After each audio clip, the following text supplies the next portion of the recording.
والحاصرين يا دو سي تشارج قربانو هيلة طولامه بدست خوين بجانو شربانو شربانو شربانو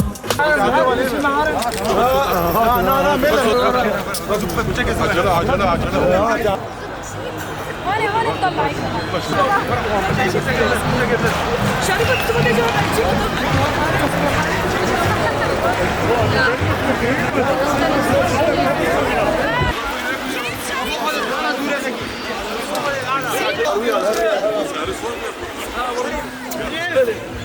تسمى شريف جايلو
سرهم خوانا بوینن شالو شام قیامه فرمان جرم سامه اسکو سورو زرو سپی رنگی آنامه نشینه آزادی دنگ بزانه ولایت کردستان